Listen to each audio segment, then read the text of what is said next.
Ako si Dr. Miguel Santos, ang inyong lingkod, isang doktor na nag-aalaga sa ating mga nakatatanda. Naranasan niyo na po ba ang pakiramdam na unti-unti kayong bumabagal bawat taon? Baka ang pag-angat ng inyong mga braso ay hindi na tulad ng dati o ang pag-akyat sa hagdanan ay naghahabol na kayo ng hininga kahit wala namang gaanong nagbago sa inyong mga gawain. Hindi ito biglaan, ito'y dahan-dahan, ngunit nandyan.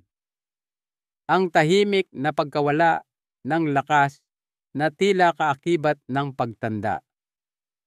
Ngayon ang pagtanda, lahat tayo ay dadaan dyan, pero ang pakiramdam na mahina, hindi matatag, o tila hindi konektado sa sariling katawan, hindi iyan kailangang maging bahagi ng kwento.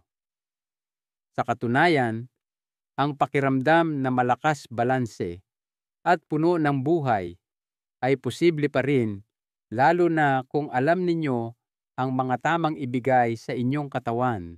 Sa video na ito, ibabahagi ko sa inyo ang 5 natural na pulbos, simple subok ng siyensya at lubhang epektibo na makakatulong na muling buuin ang inyong mga kalamnan at ibalik ang inyong enerhiya pagkatapos ng edad 60.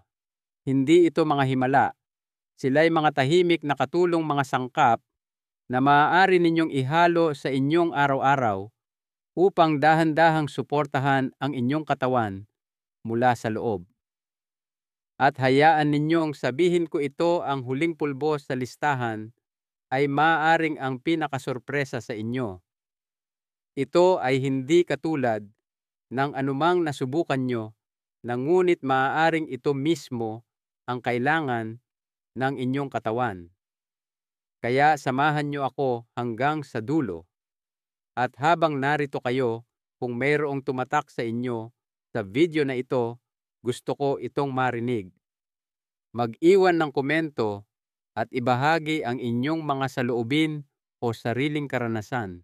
At huwag kalimutang i-click ang subscribe button at samahan kami dito habang tinutuklas natin ang mga simpleng paraan upang mamuhay ng mas malakas, mas malusog, at mas masaya pagkatapos ng edad 60. Sige, simulan na natin. At ang unang pulbos sa ating listahan ay maaaring pamilyar sa inyo, pero malamang ay hindi nyo pa ito nakikita sa ganitong paraan. Pag-usapan natin ang whey protein powder. Alam ko ang salitang whey ay maaaring magpapaalala sa inyo ng mga bodybuilder sa gym na umiinom ng protein shakes. Ngunit heto ang isang bagay na baka hindi nyo alam: ang whey protein ay hindi lang para sa pagpapalaki ng mga bisig. Maaari itong maging isa sa pinakamakapangyarihang sandata para sa mga nakatatanda upang protektahan at muling buuin ang lakas na nararamdaman nilang unti-unting nawawala. Habang tayo'y tumatanda, natural na nababawasan ang masa ng ating mga kalamnan. Hindi ito nangyayari ng sabay-sabay. Ito'y unti-unti, tahimik, at madalas hindi napapansin hanggang sa isang araw ay mapagtanto ninyong mas mahirap nang tumayo mula sa sopa o ang inyong balanse ay hindi na tulad ng dati. Ang prosesong ito ay tinatawag na sarcopenia at apektado nito ang halos lahat ng tao na higit sa edad 60 sa iba't ibang antas.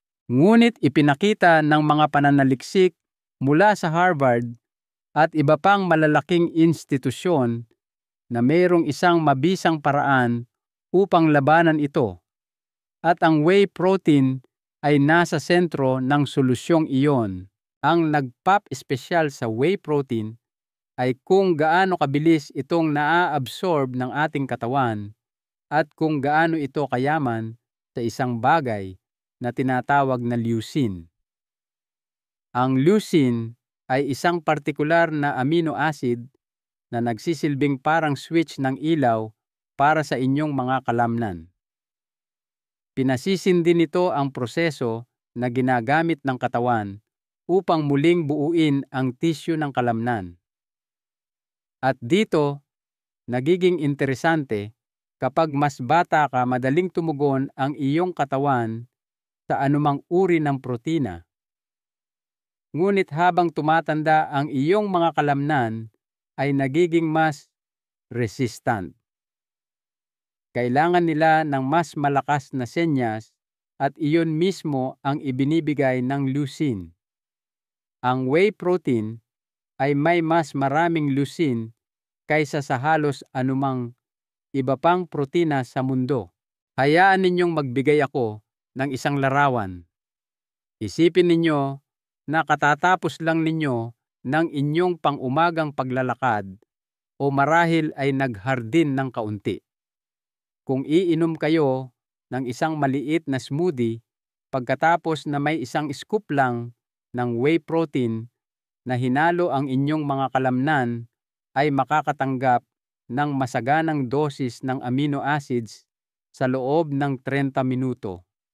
Iyon ay isang kritikal na panahon na tinatawag ng mga mananaliksik na anabolic window, kung kailan handang-handa ang inyong katawan na mag-rebuild at mag-repair. Para itong inabutan ninyo ang inyong mga kalamnan ng eksaktong materyales na kailangan nila sa tamang oras. May isang kamakailang pag-aaral kung saan ang mga nakatatanda ay binigyan ng whey protein araw-araw habang gumagawa ng magagaang resistance exercises tulad ng paggamit ng resistance bands o simpleng pagtayo mula sa isang upuan. Kumpara sa grupo na nag-ehersisyo ng walang whey, ang grupo na may whey ay nakakuha ng mas maraming lean muscle bumuti, ang lakas ng kanilang mga binti, at nagkaroon ng mas mahusay na balanse. Hindi lamang ito mga numero sa isang chart, ito ay mga totoong tao na nakakalakad ng mas malayo, nakakatayo ng may mas kumpiyansa, at nabawasan pa ang panganib ng pagkahulog na alam nating isang seryosong alalahanin paglampas ng 60. Mayroon akong kaibigan na si Mang Lito, 72 taong gulang. Isang taon na ang nakalipas, sinabi niya sa akin na parang sumusuko na ang kanyang mga binti. Kahit ang pagtayo lang sa pila sa palengke ay nakakapagod na para sa kanya. Sa mungkahi ng kanyang doktor, nagsimula siyang magdagdag ng whey protein sa kanyang almusal, isang scoop lang na hinalo sa kanyang umagahang lugaw na may kaunting kanela. Pagkalipas ng 3 buwan, may sinabi siya sa akin na tumatak. Pakiramdam ko akin na ulit ang mga binti ko. Hindi ito dramatiko. Hindi siya tumatakbo sa kalsada, ngunit natatapos niya ang kanyang araw nang hindi nag-aalala na bibigay ang kanyang mga binti. Iyan ang uri ng tahimik na tagumpay na tunay na mahalaga. Ngayon, hindi ko sasabihing perpekto ang whey protein para sa lahat. Ang ilan ay lactose intolerant, at kahit na maraming produkto ng whey ngayon ay pinoproseso upang alisin ang karamihan sa lactose, laging mabuting magsimula ng dahan-dahan at tingnan kung paano tutugon ang inyong katawan. Mayroon ding mga whey isolate options na mas banayad sa tiyan. At ang lasa malayo na ang narating nito. Ngayon, mahahanap mo ito sa vanilla chocolate o kahit walang lasa para maihalo mo sa mga sabaw, smoothies o yogurt nang hindi gaanong nagbabago ang lasa. Ang mahalaga ay hindi ang brand o ang lasa, ito ay ang ugali. Ang pagdaragdag ng whey protein isang beses sa isang araw lalo na pagkatapos ng magaan na aktibidad, ay nagpapadala ng malinaw na mensahe sa iyong katawan. Mag-rebuild tayo, at ang kamangha-manghang bagay ay nakikinig ang iyong katawan. Kahit sa iyong ika-70 o ika-80 taon, ang iyong mga kalamnan ay may kakayahan pa ring mag-repair at mag-renew. Kailangan lang nila ng tamang suporta. Ngayon, pag-usapan natin ang isang bagay na mas banayad, lalo na para sa inyo na maaaring may problema sa dairy pea protein powder. Huwag kayong malinlang sa salitang PA o gisantes. Hindi natin pinag-uusapan ang pagkain ng isang plato ng malambot na berdeng gulay. Ito ay isang bagay na mas makapangyarihan, ngunit nakakagulat na banayad sa katawan. Ang pea protein powder ay nagmula sa yellow split peas, at ito ay isa sa pinakamahusay na plant-based na opsyon para sa muling pagbuo ng lakas, lalo na kung kayo ay higit sa 16 at naghahanap ng isang bagay na masustansya at madaling tunawin. Heto ang kahangahangang bagay tungkol sa pea protein. Mayaman ito sa isang espesyal na amino acid na tinatawag na arginine. Ang arginine ay hindi gaanong napag-uusapan tulad ng leucine o protina sa pangkalahatan, ngunit malaki ang papel nito sa pagbubukas ng iyong mga daluyan ng dugo at pagpapabuti ng daloy ng dugo. Isipin ito bilang natural na paraan ng kalikasan upang tulungan ang mga sustansya na mas malayang gumalaw sa iyong katawan na lalong mahalaga para sa iyong mga kalamnan.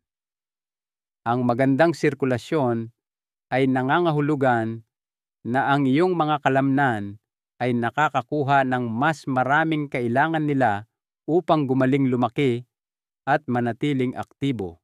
At huwag mag-alala, dahil ito ay plant-based, ay hindi nangangahulugang hindi ito epektibo. Sa katunayan, isang pag-aaral noong 2023 ang tumingin sa mga nakatatanda at ikinumpara kung paano tumugon ang kanilang mga kalamnan sa pea protein kumpara sa whey protein. Inaasahan ng mga mananaliksik na mananalo ang whey dahil ito ang naging gold standard sa loob ng maraming taon. Ngunit ang kanilang natuklasan ay nakakagulat. Parehong grupo ay nagpakita ng magkatulad na muscle protein synthesis. Ibig sabihin, parehong nagamit ng kanilang mga katawan ang protina upang bumuo at mag-repair ng kalamnan basta't sapat ang dosis. Ang pea protein ay nakipagsabayan sa whey. Malaking bagay iyon, lalo na para sa inyo na umiiwas sa dairy dahil sa lactose intolerance o mas gusto lang ang mga plant-based na opsyon. Sa pea protein, nakukuha nyo pa rin ang lahat ng mahahalagang amino acids, ang mga building blocks na kailangan ng inyong mga kalamnan nang walang pamamaga o discomfort na minsan ay dulot ng mga gatas na pulbos. Hayaan ninyong magbahagi ako ng isang kwento. Ang kaibigan kong si Aling Elena at 79 taong gulang ay laging may problema sa kanyang panunaw. Sa tuwing susubukan niya ang isang bagong protein supplement, sinisikmura siya o pakiramdam niya ay mabigat ito. Isang araw sinubukan niya ang pea protein hinalo sa kanyang pang-umagang smoothie na may almond milk, isang saging, at isang kurot ng kanela. Sabi niya sa akin, parang tinanggap lang ito ng katawan ko. Sa loob ng ilang linggo, nagsimula siyang makaramdam ng mas katatagan sa kanyang mga paa. Hindi na siya gaanong napapagod sa paglalakad papunta sa parke at mas tumatagal ang kanyang enerhiya sa buong araw. At ang pinakamaganda sa lahat, natiling kalmado ang kanyang tiyan. Iyan ang kagandahan ng pea protein, banayad sa tiyan, ngunit malakas kung saan ito mahalaga. At dahil wala itong mga karaniwang allergens tulad ng dairy gluten at soy, ito ay isang ligtas na pagpipilian para sa maraming senior na kailangang maging mas maingat sa kanilang kinakain. Ngayon, kung nag-iisip kayo kung paano ito gamitin, simple lang ang sagot tulad ng whey. Ihalo ito sa isang smoothie, iwiwisik sa inyong lugaw, o ihalo sa isang mangkok ng sabaw o nilupak na kamote. Karamihan sa mga walang lasa na pea protein ay madaling humalo at hindi mangingibabaw sa lasa ng inyong pagkain. At kung gusto nyo ng kaunting lasa, mayroong mga bersyon na vanilla at tsokolate na nakakagulat na masarap. Ang susi tulad ng dati ay ang pagiging pare-pareho. Tulad ng pag-aalaga sa isang hardin, hindi namumulaklak ang mga bulaklak sa isang gabi. Ngunit sa isang tuloy-tuloy na gawain, magsisimula kayong makapansin ng maliliit na pagbabago, mas mahabang paglalakad, nang hindi nagpapahinga pagtayo mula sa isang upuan, nang hindi gaanong nahihirapan, at pakiramdam na mas maasahan ang inyong mga binti. Iyan ang uri ng pag-unlad na sinusuportahan ng pea protein, mabagal, matatag, at napapanatili. Isang bagay na dapat tandaan ay ang pea protein ay may bahagyang kakaibang texture kumpara sa whey. Maaaring medyo mas makapal o earthy ito, ngunit maraming tao ang nasasanay dito ng mabilis, lalo na kapag napansin nila kung gaano kabuti ang kanilang pakiramdam. Ngayon, lumiko tayo ng bahagya at pag-usapan ang isang bagay na madalas napapabayaan kapag iniisip natin ang kalusugan ng kalamnan, ang collagen peptides powder. Maaaring narinig nyo na ito sa mga patalastas ng skincare o beauty creams, ngunit ang tunay na mahika ng collagen ay mas malalim kaysa sa mga kulubot o balat. Para sa mga senior, lalo na ang collagen ay isa sa pinakamahalagang sangkap sa pagpapanatili ng maayos na paggalaw ng katawan at pakiramdam na suportado mula sa loob. Kaya ano ba talaga ang collagen? Ito ay isang protina, ngunit hindi lang basta protina. Ito ang nagbubuklod sa lahat. Isipin ito na parang scaffolding sa loob ng iyong katawan. Binubuo nito ang istruktura ng iyong mga litid kartilago at maging ang connective tissue na bumabalot sa iyong mga kalamnan. Habang tayo'y tumatanda, bumababa ang ating mga antas ng collagen. Iyan ang bahagi kung bakit sumasakit ang mga kasukasuan, tumutunog ang mga tuhod, at hindi na gaanong matatag ang pakiramdam sa mga kalamnan.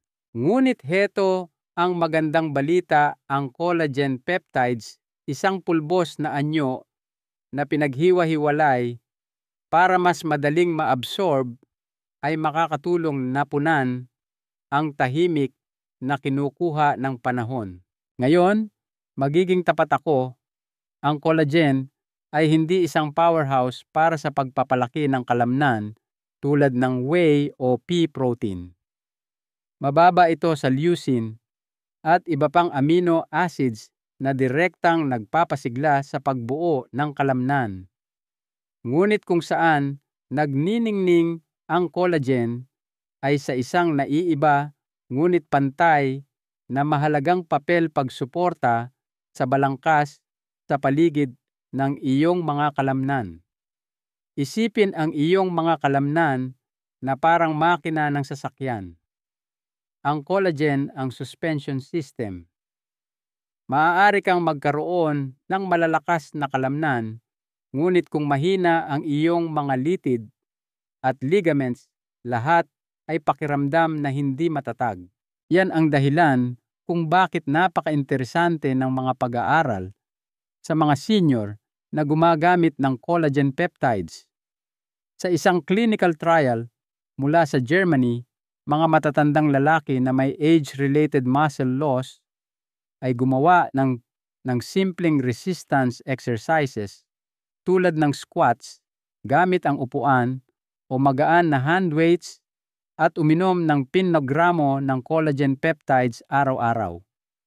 Pagkatapos lamang ng 12 linggo, hindi lang sila nagkaroon ng mas maraming lean muscle kaysa sa grupo na nag-training ng walang collagen, kundi nag-ulat din sila ng pinabuting lakas at isang kapansin-pansing pagbaba sa fat mass. Bihira iyon. Karamihan sa mga supplement ay hindi nakakaapekto sa taba ng katawan, ngunit tinulungan ng collagen ang kanilang mga katawan na mas mahusay na magamit ang paggalaw na ginagawa na nila. Isa sa mga paborito kong kwento ay mula sa isang ginang na nagngangalang Aling Teresita Asientiso, taong gulang, na nagsimulang magdagdag ng collagen sa kanyang panghapong tsaa. Hindi siya gaanong umasa, gusto lang niyang subukan ang isang bagay para sa kanyang naninigas na tuhod. Ngunit pagkatapos ng 2 buwan, napansin niya na mas may kumpiyansa siyang umakyat baba sa hagdanan. Sa kanyang mga salita, parang may nag-click sa wakas. Pakiramdam ko, mas konektado ulit ang mga binti ko. Hindi iyan isang terminong siyentipiko siyempre, ngunit malaki ang sinasabi nito tungkol sa ginagawa ng collagen. Muling ikinokonekta nito ang mga piraso ng tahimik at dahan-dahan. At heto pa, ang mas maganda, ang collagen peptides ay halos walang lasa at amoy. Maaari mo itong ihalo sa kape sopas o kahit sa smoothies at hindi mo man lang mapapansin na nandoon ito.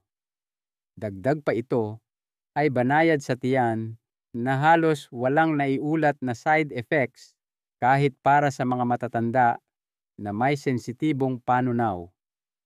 Isang nakakagulat na benepisyo pa ng collagen, hindi lang ito tungkol sa paggalaw. Maaari rin itong suportahan ang kaginhawaan ng kasukasuan densidad ng buto at maging ang pagiging elastiko ng balat. Ito ay dahil naglalaman ito ng mataas na halaga ng glycine at proline, mga amino acid, na mahalaga para sa pag-aayos ng tissue sa buong katawan, hindi lang sa mga kalamnan, kundi pati na rin sa mga buto kasukasuan at maging sa lining ng iyong bituka. Isang bagay na lagi kong hinihikayat ay ang pagsasabay ng collagen sa vitamin C, kahit isang hiwa lang ng dalandan o ilang piraso ng strawberry. Ito ay dahil tinutulungan ng vitamin C ang iyong katawan na mas epektibong gamitin ang collagen. Parang binigyan mo ang isang tao ng martilyo at pako. Ang collagen ang nagbibigay ng materyales at ang vitamin C ang tumutulong sa iyong magtayo gamit ang mga ito. Ibaling naman natin ang ating pansin sa isang bagay na maaaring ikagulat ninyo: brown rice protein powder. Kapag naririnig ninyo ang salitang kanin, marahil ay naiisip ninyo ang isang malambot na side dish, isang bagay na marahil ay kinakain nyo na sa hapunan sa loob ng maraming dekada. Ngunit nakatago sa bawat butil ng brown rice ay isang bagay na mas makapangyarihan kaysa sa inaakala ng karamihan protina, na kapag maingat na kinuha ay nagiging isang banayad ngunit epektibong kasangkapan upang muling buuin ang kalamnan, lalo na para sa mga nakatatanda. Ngayon, ang brown rice protein ay walang marangyang reputasyon tulad ng whey o ang usong plant-based na dating ng pea protein. Ngunit ang mayroon ito ay isang nakapapawing pagod, hypoallergenic na katangian na ginagawa itong perpekto para sa sinumang may sensitibong tiyan mga allergy sa pagkain o talamak na pamamaga. At aminin natin, habang tayo'y tumatanda, ang ating mga digestive system ay hindi laging kumikilos tulad ng dati. Maraming senior ang nahihirapan sa kabag-bloating o discomfort pagkatapos kumain, lalo na kapag sinusubukang magdagdag ng mas maraming protina sa kanilang dieta. Dito pumapasok ang brown rice protein na may tahimik na biyaya. Madali itong tunawin, walang dairy gluten at soy, at gayunpaman, kapag kinuha sa tamang dami, maaari itong magtayo ng kalamnan na kasing epektibo ng whey. Alam kong parang napakaganda para maging totoo, ngunit sinusuportahan ito ng siyensya. Sa isang pag-aaral na inilathala sa Journal of the International Society of Sports Nutrition, binigyan ng mga mananaliksik ang isang grupo ng mga tao ng 48 gramo ng brown rice protein pagkatapos mag-ehersisyo at ang isa pang grupo ng parehong dami ng whey protein. Pagkatapos ng 8 linggo, parehong grupo ay nagkaroon ng parehong dami ng kalamnan at lakas. Totoo ang pag-aaral na iyon ay nakatuon sa mga mas bata, ngunit ang aral ay makapangyarihan kapag binigyan ng sapat ang rice protein ay kayang makipagsabayan. At para sa mga senior, lalo na sa mga vegetarian vegan o may dairy sensitivity ito, ay maaaring ang nawawalang piraso sa kanilang puzzle ng kalusugan ng kalamnan. Hayaan ninyong ikwento ko ang tungkol sa isang taong nakatrabaho ko, si G. Reyes, 76 taong gulang, mahinahon magsalita, isang retiradong guro ng matematika. Nagkaroon siya ng sensitivity sa parehong dairy at soy sa paglipas ng mga taon at iniiwasan na ang karamihan sa mga protein supplement. Sinabi sa kanya ng kanyang doktor na mas mabilis siyang nawawalan ng kalamnan kaysa sa normal at naramdaman niya rin ito. Ang pagbangon sa kama ay nangangailangan ng mas maraming pagsisikap at ang kanyang mga braso ay nanghihina kapag nagbubuhat ng mga pinamili. Sinimulan namin siya sa brown rice protein, isang scoop lang na hinalo sa isang mainit na mangkok ng sopas ng kalabasa tuwing gabi. Pagkalipas ng 3 buwan, sinabi niya sa akin ang isang simpleng bagay, ngunit makabuluhan, hindi ko na kinatatakutan ang pagbangon sa umaga. Nakikita ninyo ang lakas na nawawala sa atin sa paglipas ng panahon ay hindi lang nakakaapekto sa kung paano tayo gumalaw. Nakakaapekto ito sa kung paano tayo nakakaramdam. At ang maliliit na pagbabago tulad ng pagdaragdag ng rice protein ay maaaring baguhin ang buong karanasang iyon ng pagtanda. Ang nagpapabukod tangi sa brown rice protein, bukod sa pagiging madaling tanggapin ng katawan, ay naglalaman ito ng magandang balanse ng mga amino acid, kabilang ang maraming methionine at cysteine. Ang dalawang ito ay kilala bilang sulfur-containing amino acids at tumutulong sila sa pag-aayos ng cell detoxification at maging sa kalusugan ng kasukasuan. Iyan ay isang maliit na bonus na hindi alam ng maraming tao. Hindi lang tumutulong ang brown rice protein sa kalamnan, sinusuportahan din nito ang pangkalahatang kalusugan ng cellular. Mayroon din itong makinis-neutral na lasa na ginagawang madaling ihalo sa halos kahit ano mga sabaw, nilaga-lugaw, o kahit nilupak na gulay. Ang isa sa aking mga kliyente ay nanunumpa sa kanyang recipe ng brown rice protein na hinalo sa kanyang nilupak na kamote na may kaunting kanela. Hindi lang ito masarap, pinapanatili rin siyang busog at may enerhiya buong hapon. Ngayon, maaaring nagtataka kayo kung ganoon ito kaganda, bakit hindi ito gaanong pinag-uusapan ng mga tao? Ang totoo, ang brown rice protein ay tahimik na bumuo ng isang reputasyon sa mundo ng nutrisyon, ngunit wala itong kislap sa marketing tulad ng ibang mga produkto. Ngunit sa mga gumagamit nito, lalo na sa mga nakatatanda na naghahanap ng isang maaasahan, hindi nakakairitang protina, ito ay naging isang tahimik na paborito. At ngayon, narating na natin ang isang bagay na tunay na kakaiba, isang pulbos na hindi lamang nagpapakain sa iyong mga kalamnan, kundi nagpapalusog sa iyong buong katawan mula sa loob palabas. Ang tinutukoy ko ay ang spirulina powder. Hindi ito ang iyong tipikal na protein supplement at hindi ito nagmula sa isang bukid o taniman.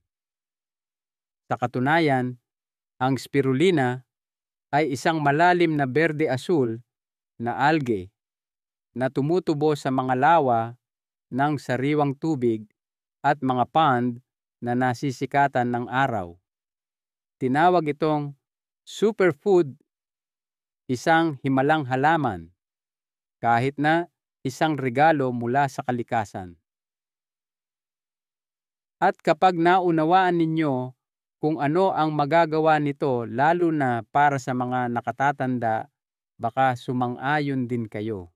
Hindi tulad ng whey pea o rice protein, ang spirulina ay hindi iniinom para sa mataas na dami ng protina bawat scoop.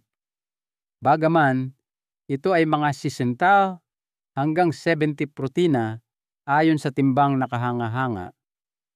Ang nagpapabukod tangi dito ay kung gaano pa karami ang dala nito sa lamesa. Puno ito ng mahahalagang sustansya, B vitamins, iron, magnesium, beta-carotene, at isang napakamakapangyarihang pigment na tinatawag na phycocyanin. Maaaring parang isang magarbong salitang siyentipiko iyon, ngunit heto ang kailangan ninyong malaman: tumutulong ang phycocyanin na labanan ang pamamaga at oxidative stress, dalawa sa mga tahimik ngunit tuloy-tuloy na kaaway ng mga tumatandang kalamnan.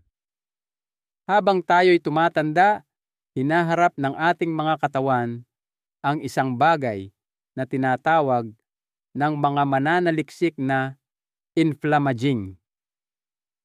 Ito ay isang mababang antas ng talamak na pamamaga na dahan-dahang sumisira sa tissue ng kalamnan, nagpapatigas sa mga kasukasuan at umuubos ng ating enerhiya. Pumapasok ang spirulina na parang isang kalmado at matatag na repair crew, binabawasan ang pamamaga, pinoprotektahan ang iyong mga selula at tinutulungan ang iyong mga kalamnan na mas madaling makabawi mula sa pang-araw-araw na pagkasira. May isang kamangha-manghang pag-aaral na isinagawa sa mga nakatatanda na umiinom ng spirulina araw-araw sa loob ng 6 na linggo.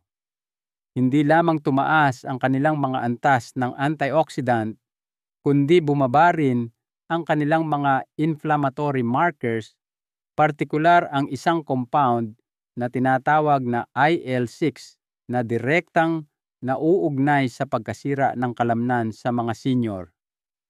Nangangahulugan iyon na hindi lang tumutulong ang spirulina para gumaan ang pakiramdam mo. Literal nitong pinoprotektahan ang iyong tissue ng kalamnan mula sa pinsala sa antas ng cellular.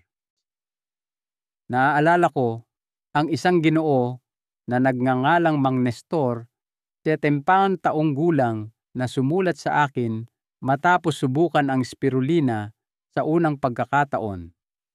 Nag-aalinlangan siya, tinawag pa itong lumot ng lawa. Noong una mga salita niya hindi akin. Ngunit pagkatapos ng ilang linggo, may napansin siya. Hindi na siya gaanong pagod pagkatapos ng kanyang pang-umagang paglalakad. Hindi na sumasakit ang kanyang mga binti tulad ng dati.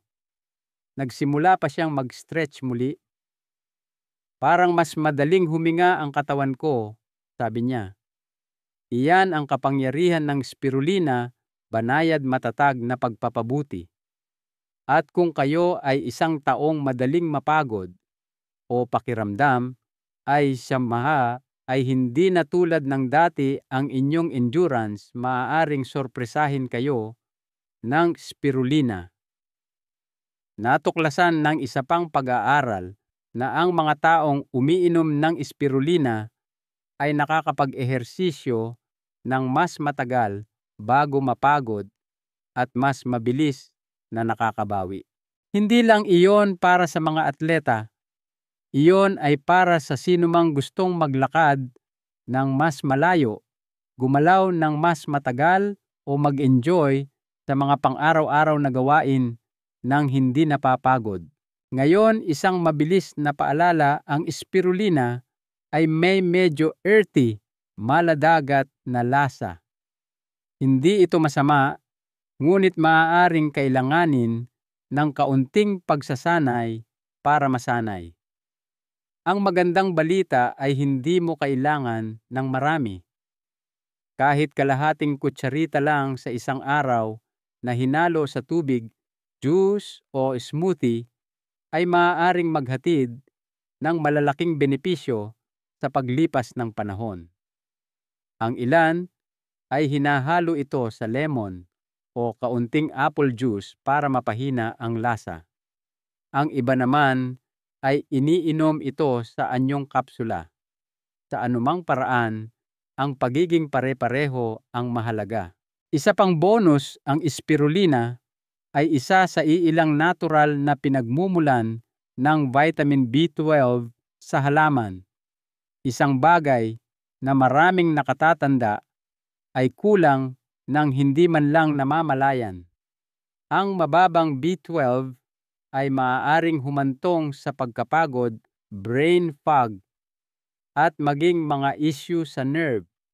Kaya ang pagdaragdag ng spirulina ay makakatulong sa inyo hindi lamang para maging mas malakas, kundi maging mas matalas din ang isip at mas nakatuon. At ang pinakamagandang bahagi, gumagana ito ng banayad, walang mabigat na panunaw, walang bloating, walang biglaang pagbagsak.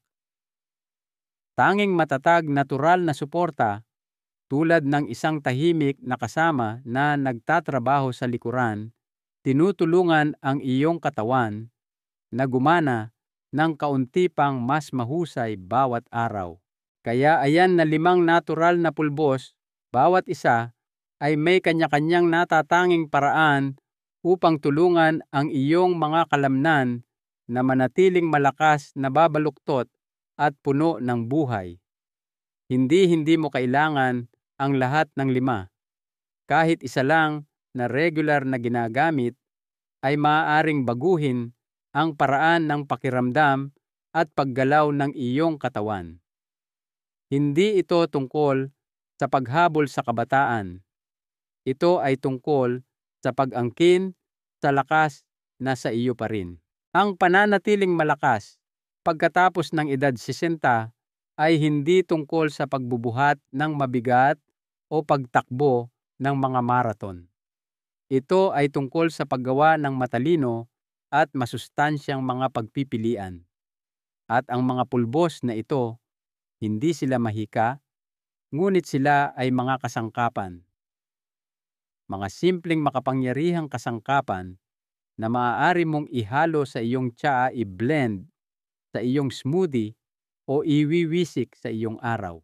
Isang mahalagang aral. Ang pinakamahalagang aral dito ay hindi tayo dapat maging passive na manonood lamang sa ating pagtanda. Hawak natin ang kapangyarihan na aktibong pangalagaan ang ating lakas at kalusugan. Ang pagtanda ay hindi isang hatol ng panghihina, kundi isang pagkakataon na alagaan ang ating katawan sa mas matalino at mas mapagmahal na paraan. Ang bawat scoop ng pulbos na idinadagdag ninyo ay isang deklarasyon na pinipili ninyo ang kalakasan, pinipili ninyo ang sigla, at pinipili ninyo na mabuhay ng lubos sa bawat yugto ng buhay. Kung ang video na ito ay nagbigay sa inyo ng isang bagay na pag-iisipan, gustong-gusto kong marinig ang inyong mga saloobin. Nasubukan nyo na ba ang alinman sa mga ito? Ano ang naging epekto sa inyo? At kung nais nyo pa ng mas maraming banayad at subok ng siyensya na mga tip upang manatiling aktibo at puno ng buhay, huwag kalimutang i-like ang video na ito, ibahagi sa isang taong mahal ninyo, at mag-subscribe sa channel na ito. Sama-sama tayo sa paglalakbay na ito at naniniwala ako na ang pinakamagagandang kabanata ng inyong buhay ay maaari pa ring mapuno ng lakas, kagalakan at enerhiya. Hanggang sa muli, maging mabait sa inyong katawan. Ito'y nagsusumikap para sa inyo araw-araw.